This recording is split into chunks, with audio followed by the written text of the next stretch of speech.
O livro Tudo sobre o Amor. Capítulo 3. Honestidade. Seja verdadeira com o amor. Não é por acaso que ainda crianças, geralmente aprendemos sobre justiça e jogo, limpo no contexto relacionado à questão de falar a verdade. O coração da justiça é dizer a verdade, vermos a nós mesmos e ao mundo como somos, em vez de como gostaríamos que fôssemos. Nos últimos anos, sociólogos e psicólogos têm documentado o fato de que vivemos num país onde as pessoas mantêm mais e mais a cada dia. O livro Lying, Moral Choice in Public and Private Life, Mentir, Escolha Moral na Vida Pública e Privada, da filósofa Cicela Bock, está entre as primeiras obras a chamar a atenção para como a mentira se tornou amplamente aceitável, constituindo um lugar comum em nossas interações diárias. A Trilha Menos Percorrida, de M. Scott Peck, tem uma seção inteira sobre a mentira. Em The Dance of Deception, a Guide to Authenticity and Truth-Telling in Women's Relationships, A Dança da Ilusão, um guia sobre autenticidade e verdade nas relações das mulheres, Harriet Lerner, outra psicoterapeuta e autora de livros populares, chama atenção para a forma como as mulheres são estimuladas pela socialização machista a fingir e manipular, a mentir como forma de agradar. Lerner destaca as várias formas como o fingimento e a mentira constantes alienam as mulheres de seus verdadeiros sentimentos e como isso leva à depressão e à perda da autoconsciência. Mentiras são contadas a respeito dos aspectos mais insignificantes da nossa rotina, diante das perguntas mais básicas do tipo: tudo bem? Muitos de nós mentimos. Muitas mentiras que as pessoas contam no dia a dia são para evitar conflitos ou poupar os sentimentos dos outros. Assim, se alguém te convida para um jantar com a presença de uma pessoa de quem você não gosta, você não diz a verdade, nem simplesmente recusa, inventa uma história. Você conta uma mentira. Numa situação como essa, em que admitir o motivo da causa recusa poderia magoar outra pessoa sem necessidade, seria apropriado simplesmente declinar. Muitas pessoas aprendem a mentir na infância. De modo geral, começam a mentir para evitar punição ou para não desapontar ou magoar um adulto. Quantos de nós podemos recordar vividamente momentos da infância em que, corajosamente, praticamos a honestidade que nossos pais nos haviam ensinado a valorizar, apenas para descobrir que eles não queriam que disséssemos a verdade desde o princípio? Há muitos e muitos casos de crianças punidas ao responder com honestidade a uma questão apresentada por uma figura de autoridade. Desde cedo, fica gravado em sua consciência que dizer a verdade trará dor. E assim, elas aprendem que mentir é uma maneira de evitar se ferir e ferir os outros. Muitas crianças ficam confusas em face da insistência para que, simultaneamente, sejam honestas e aprendam a praticar uma duplicidade conveniente. Conforme crescem, começam a ver com que frequência os adultos mentem. Elas começam a perceber que poucas pessoas ao seu redor realmente falam a verdade. Eu fui criada num mundo em que as crianças eram ensinadas a dizer a verdade, mas não levou muito tempo para nos darmos conta de que os adultos não praticavam o que lhes diziam. Entre meus irmãos, aqueles que aprenderam a contar mentiras educadas ou a dizer o que os adultos queriam ouvir sempre foram mais populares e mais recompensados do que aqueles entre nós que falavam a verdade. Em qualquer grupo de crianças, nunca fica claro por que algumas aprendem rapidamente a fina arte da dissimulação, isto é, assumir qualquer aparência necessária para manipular uma situação, enquanto outras consideram difícil mascarar seus verdadeiros sentimentos. Uma vez que o faz de conta é um aspecto bastante comum nas brincadeiras infantis, trata-se de um contexto perfeito para dominar a arte da dissimulação. Frequentemente, esconder a verdade é uma parte divertida das brincadeiras. No entanto, quando isso se torna uma prática comum, é um prelúdio perigoso para que se minta o tempo todo. Às vezes, as crianças ficam fascinadas pela mentira porque percebem o poder que ela lhes dá sobre os adultos.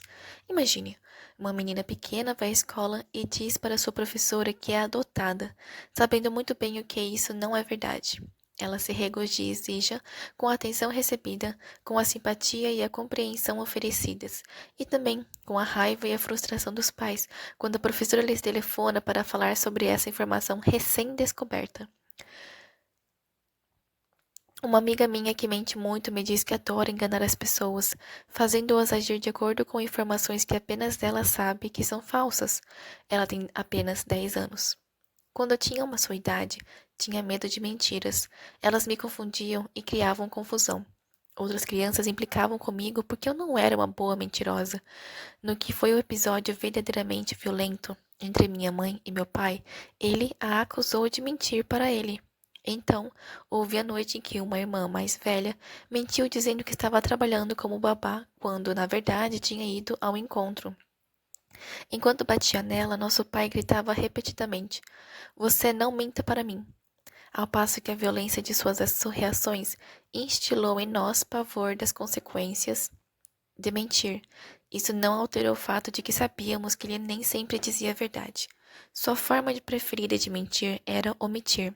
Seu bordão era: apenas fique em silêncio quando lhe fizerem perguntas, assim você não será pega na mentira. Os homens sempre mentiram para evitar confrontos ou ter que assumir suas responsabilidades por comportamentos inadequados. No inovador The Mermaid and the Minotaur, Sexual Arrangements and Human Malice, A Sereia e o Minotauro, Arranjos Sexuais e Mal-Estar Humano, Dorothy Dinerstein compartilha o achado de que, no momento em que o menino pequeno aprende que sua poderosa mãe, que controla sua vida, na verdade não tem poder dentro do patriarcado, isso o confunde e o enfurece. Mentir se torna uma das estratégias por meio das quais ele pode agir para tornar a mãe impotente. Mentir permite que ele manipule a mãe e até mesmo exponha sua falta de poder. Isso faz com que se sinta mais poderoso. Homens aprendem a mentir como forma de obter poder, e mulheres não apenas fazem o mesmo, como também mentem para fingir que não têm poder. Em sua obra, Harriet Lerner observa os modos como o patriarcado estimula o fingimento, encorajando as mulheres a apresentarem aos homens um eu falso e vice-versa. Em 101 mentiras que os homens contam para as mulheres e por que elas acreditam, Dori Hollander confirma que, ao passo que tanto os homens quanto mulheres mentem, seus dados e as descobertas de outros pesquisadores indicam que homens tendem a mentir mais e com consequências mais devastadoras. Para muitos homens jovens, a primeira experiência de poder sobre os outros vem da emoção de mentir para adultos mais poderosos e não sofrer consequências. Muitos homens me contaram que era difícil dizer a verdade se percebessem que ela magoaria alguém amado. Não por acaso, as mentiras que muitos meninos aprendem a contar para evitar magoar a mãe, ou seja lá quem for, se tornam tão habituais que eles passam a ter dificuldade em distinguir entre mentira e verdade. Esse comportamento os acompanha pela vida adulta.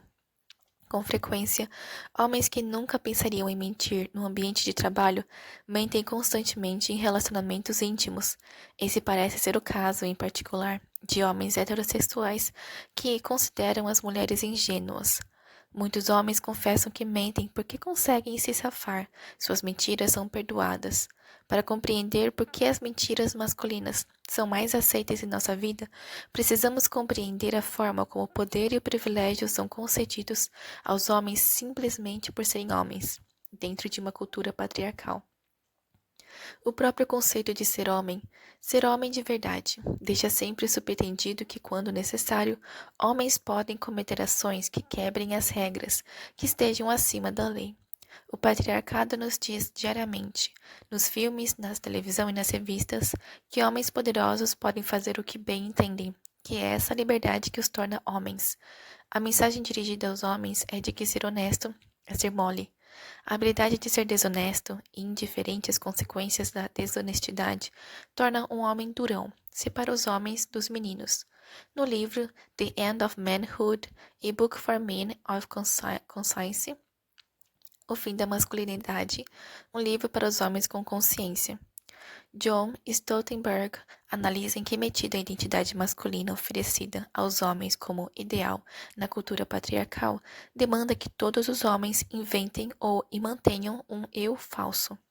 A partir do momento em que meninos pequenos são ensinados que não devem chorar, nem expressar mágoa, solidão ou dor, que devem ser duros, eles aprendem a mascarar seus sentimentos verdadeiros. Na pior das hipóteses, aprendem a nunca sentir nada. Essas lições muitas vezes são ensinadas a meninos por outros homens e por mães machistas.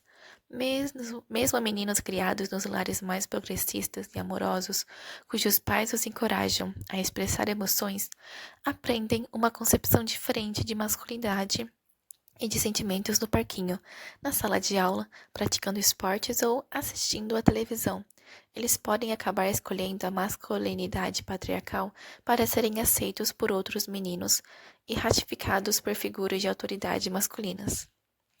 Em sua importante obra Rediscovering Masculinity, Reason, Language and Sexuality, Redescobrindo a Masculinidade, Razão, Linguagem e Sexualidade, Victor Sadler destaca: quando aprendemos a usar a linguagem, ainda meninos aprendemos muito rapidamente como nos esconder por meio dela. Aprendemos a dominar a linguagem para que possamos controlar o mundo à nossa volta. Embora aprendamos a culpar os outros por nossa infelicidade e sofrimento nos relacionamentos, também sabemos em algum nível, não dito, como nossa masculinidade tem sido limitada e ferida, conforme entramos em contato com a dor e a mágoa de percebermos o quanto parecemos sentir tão pouco em relação a qualquer coisa. O distanciamento dos sentimentos torna mais fácil para os homens mentir, porque eles geralmente estão em um estado de transe, utilizando as estratégias de sobrevivência voltadas para a afirmação da masculinidade que aprenderam quando crianças. Essa inabilidade para se conectar com os outros carrega consigo uma inabilidade para assumir responsabilidade por causar dor. A negação é mais evidente em casos nos quais os homens tentam justificar a extrema violência contra quem tem menos poder, em geral mulheres, sugerindo que são eles as verdadeiras vítimas. Independentemente da intensidade da dissimulação masculina, muitos homens, em seu íntimo, se veem como as vítimas do desamor. Como todo mundo, eles aprenderam na infância a acreditar que o amor estaria presente em sua vida, ainda que tantos meninos sejam ensinados a se comportar como se o amor não importasse. Em seu coração, anseiam por ele. Esse anseio não se dissipa simplesmente porque eles se tornam homens. Mentir como uma forma de ensinação é um dos modos como articulam a raiva constante diante da promessa não cumprida de amor. Ao abraçarem o patriarcado, precisam abandonar ativamente o desejo de amar. A masculinidade patriarcal exige que meninos e homens não só se vejam como mais poderosos e superiores às mulheres, mas que façam o que for preciso para manter sua posição de controle. Esse é um dos motivos pelos quais homens, bem mais do que mulheres, usam a mentira como um modo de ganhar poder nos relacionamentos. Uma suposição bem aceita em uma cultura patriarcal é de que o amor pode estar presente em uma situação da qual um grupo ou indivíduo domina outro. Muitas pessoas acreditam que homens podem dominar mulheres e crianças e ainda assim serem amorosos. O psicanalista Carl Jung enfatizou com perspicácia o altruísmo, segundo o qual, onde o desejo de poder é primordial, o amor estará ausente.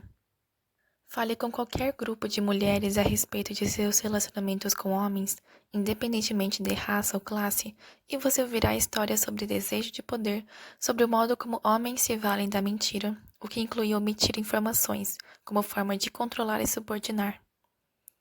Não por acaso a aceitação cultural mais ampla da mentira em nossa sociedade coincidiu com a conquista de maior equidade social pelas mulheres. Nos primórdios do movimento feminista, as mulheres insistiam que os homens tinham vantagens porque geralmente controlavam as finanças. Agora que mais mulheres têm alcançado o poder, embora não em quantidade equivalente aos homens, e se tornado mais independentes economicamente, homens que querem manter seu domínio precisam empregar estratégias mais sutis para colonizar as mulheres e minar seu poder. Até mesmo, a profissional mais bem-sucedida pode ser derrubada por estar em um relacionamento no qual deseja ser amada, mas é constantemente enganada.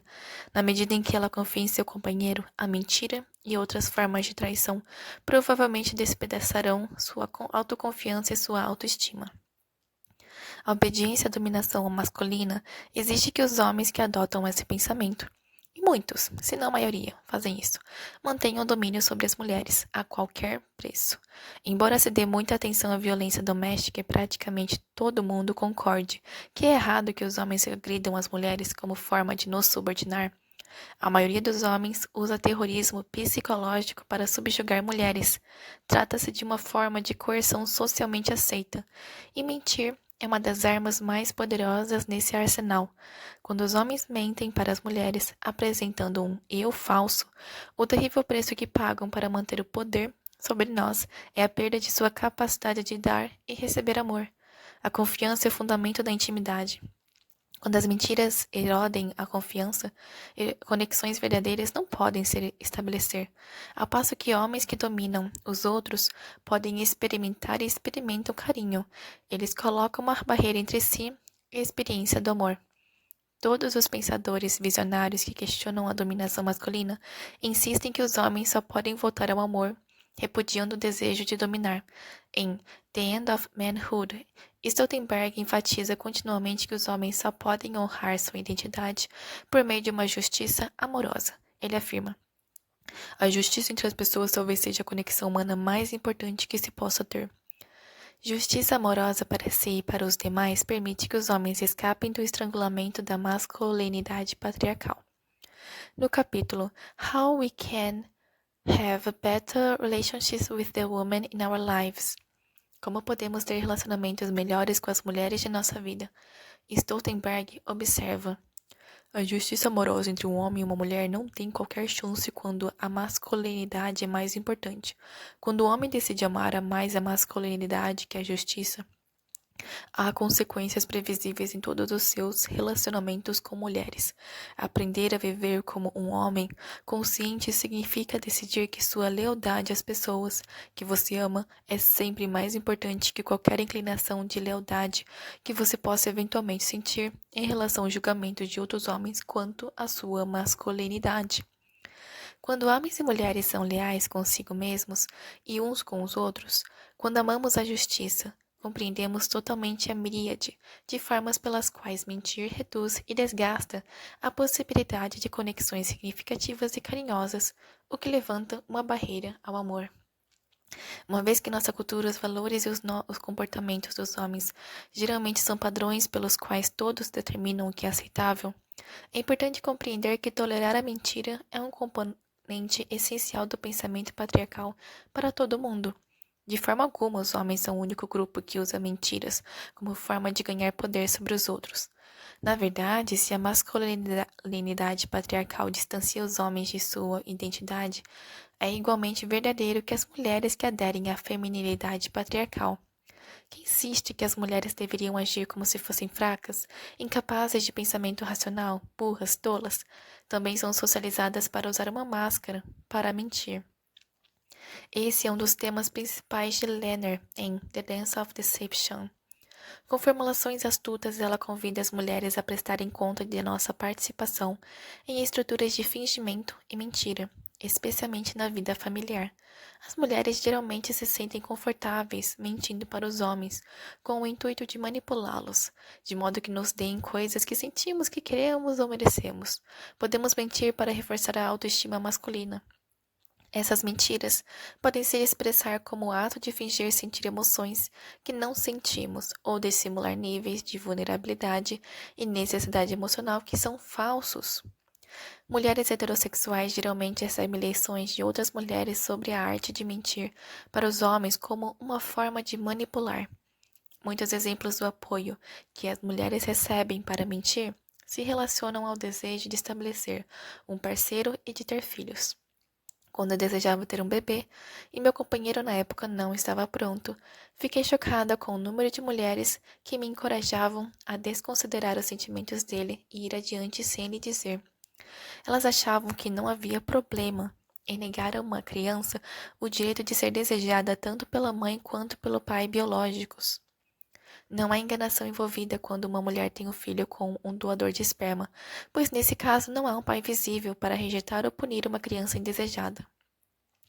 Fiquei perturbada com o fato de mulheres que eu respeitava não levarem a sério a necessidade da paternidade, ou não acreditarem que o desejo do homem de ter filhos fosse tão importante quanto o da mulher.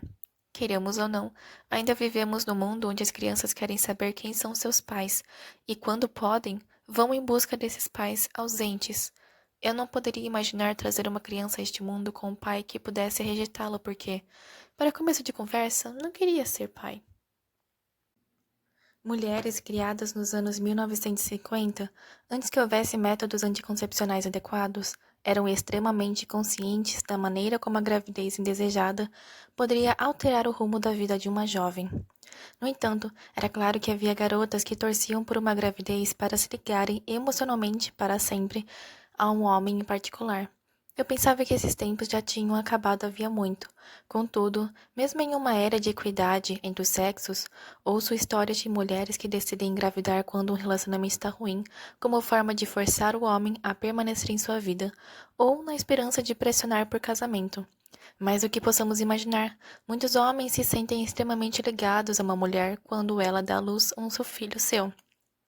O fato de homens sucumbirem à mentira e à manipulação, quando a questão é paternidade biológica, não torna isso correto ou justo. Homens que aceitam a manipulação ou as mentiras que lhes são contadas não estão apenas abdicando de seu poder, mas criando uma situação na qual podem culpar as mulheres ou justificar o ódio a elas. Esse é outro caso em que a mentira é usada para ganhar poder sobre alguém, para segurá-lo contra sua vontade. Harriet Lerner relembra as leitoras e os leitores que a honestidade é apenas um aspecto do ato de falar a verdade, equiparada à excelência moral, uma ausência de farsa ou fraude. A máscara da feminilidade patriarcal frequentemente torna o fingimento das mulheres aceitável. Entretanto, quando as mulheres mentem, damos credibilidade a velhos estereótipos machistas que insinuam que mulheres são inerentemente menos capazes de falar a verdade em virtude de serem do sexo feminino. As origens desse estereótipo machista remontam às antigas histórias sobre Adão e Eva, sobre a disposição da Eva de mentir até para Deus. Frequentemente, quando informações são retidas por mulheres e homens, a justificativa é proteger a privacidade. Em nossa cultura, privacidade é muitas vezes confundida com segredo. Pessoas honestas, abertas e que falam a verdade valorizam a privacidade. Todos nós precisamos de espaços onde possamos ficar sozinhos, com nossos pensamentos e sentimentos, onde possamos experimentar autonomia psicológica saudável e decidir compartilhar quando quisermos. Manter segredos comumente se relaciona ao poder, a esconder e reter informação. É por isso que quando vários programas de reabilitação destacam que você está tão doente quanto os seus segredos, quando a irmã de um ex-namorado me contou um segredo de família muito bem guardado envolvendo incesto sobre o qual ele não sabia, respondi pedindo que ela contasse a ele. Se ela não contasse, eu contaria. Senti que manter aquele segredo violaria o compromisso que havíamos feito de sermos um casal franco e honesto um com o outro. Ao esconder essa informação dele, me unindo à sua mãe e às suas irmãs, eu teria participado da dinâmica disfuncional de sua família. Falar com ele afirmava minha lealdade e respeito por sua capacidade de lidar com a realidade. Ao passo que a privacidade fortalece todos os nossos laços, o segredo enfraquece e prejudica a conexão. Leonard destaca que geralmente não sabemos o custo emocional de mantermos um segredo, até que a verdade seja revelada. Comumente, manter segredo envolve mentir. E a mentira sempre é um ambiente em potencial para traição e violação de confiança. A aceitação generalizada da mentira é uma das principais razões pelas quais muitos de nós nunca conheceremos o amor. É impossível alimentar o próprio crescimento espiritual ou de outra pessoa quando o centro da identidade está envolvido em segredos e mentiras. Confiar em que outra pessoa sempre queira o seu bem, ter uma base sólida e de prática amorosa, não pode acontecer no contexto de ilusão. É esse truísmo que torna todos os atos de retenção sensata de informações dilemas morais de primeira ordem. Mais do que nunca, enquanto sociedade, precisamos renovar o compromisso de dizer a verdade. Esse compromisso se torna difícil quando mentir é considerado mais aceitável que dizer a verdade. Mentir se tornou tão aceitável como norma que as pessoas mentem, mesmo quando seria mais simples dizer a verdade. Praticamente todos os profissionais de saúde mental, dos psicanalistas mais eruditos aos gurus de autoajuda menos treinados, nos dizem que é infinitamente mais compensador e que todos seríamos mais saudáveis se disséssemos a verdade, mas a maioria de nós não está com muita pressa. para integrar o rol dos que o fazem. De fato, como alguém comprometido em ser honesta no meu dia a dia, experimento a irritação constante de ser vista como uma anormal, por dizer a verdade, mesmo quando falo de maneira verdadeira sobre temas simples. Se um amigo me der um presente e me perguntar se gostei ou não, responderei de forma honesta e criteriosa, o que significa que falarei a verdade de uma maneira positiva, carinhosa. No entanto, mesmo nessa situação, a pessoa que pede honestidade frequentemente demonstrará irritação ao receber uma resposta sincera. No mundo de hoje, somos ensinados a temer a verdade, a acreditar que ela sempre dói.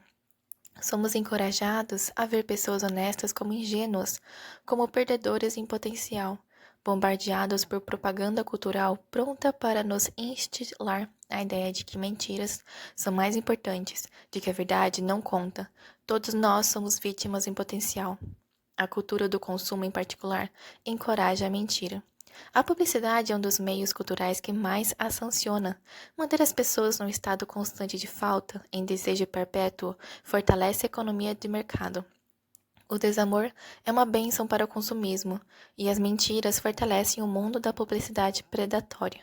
Nossa aceitação passiva das mentiras na vida pública, particularmente através dos meios de comunicação de massa, encoraja e perpetua a mentira em nossa vida privada. No plano público, os tabloides não teriam nada para expor se vivêssemos nossa vida abertamente, comprometidos a dizer a verdade. O compromisso de conhecer o amor pode nos proteger, mantém-nos empenhados em levar uma vida de verdade, dispostos a compartilhar quem somos aberta e completamente tanto na vida pública como na privada. Para conhecer o amor, temos que dizer a verdade para nós mesmos e para os outros. Criar um eu falso para mascarar os medos e as inseguranças se tornou tão comum que muitos de nós esquecemos quem somos e o que sentimos sob o vestimento. Romper com essa negação é sempre o primeiro passo para descobrir nosso desejo de sermos honestos e claros. Mentiras e segredos nos sobrecarregam e nos estressam. Se o indivíduo sempre mentiu, ele não tem consciência de que dizer a verdade pode livrá-lo desse fardo pesado. Para saber disso, é necessário abandonar as mentiras. Quando o feminismo começou, as mulheres falavam abertamente sobre nossa vontade de conhecer melhor os homens, de amá-los pelo que eles realmente são. Falávamos de nosso desejo de sermos amadas pelo que realmente somos, isto é, sermos aceitas como seres físicos e espirituais que somos, em vez de sentir que precisamos nos transformar em seres de fantasia para nos tornarmos objeto do desejo masculino. E instamos os homens a serem verdadeiros com eles mesmos, a se expressarem. Então, quando os homens começaram a compartilhar seus pensamentos e sentimentos, algumas mulheres não conseguiram lidar com isso. Elas queriam as velhas mentiras e fingimentos de volta. Nos anos 1970, um popular cartão de aniversário mostrava uma mulher sentada diante de uma vidente encarando uma bola de cristal. A legenda na frente do cartão dizia: "Ele nunca fala sobre os sentimentos dele." Do lado de dentro, a resposta era: "Ano que vem, às 2 horas, os homens começarão a falar dos seus sentimentos e, às 2h05, as mulheres de todo o país se lamentarão." Quando ouvimos os pensamentos, os sentimentos e as crenças de outras pessoas, é mais difícil projetar nelas nossas percepções sobre quem são. É mais difícil ser manipulador. Às vezes as mulheres acham difícil ouvir o que muitos homens têm a dizer, quando o que eles nos falam não está de acordo com nossas fantasias de quem são e de quem gostaríamos que fossem.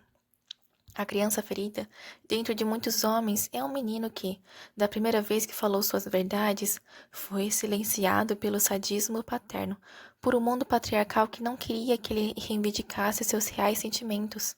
A criança ferida, dentro de muitas mulheres, é uma menina que foi ensinada desde os primórdios da infância que deveria se tornar outra coisa que não ela mesma e negar seus verdadeiros sentimentos para atrair e agradar os outros.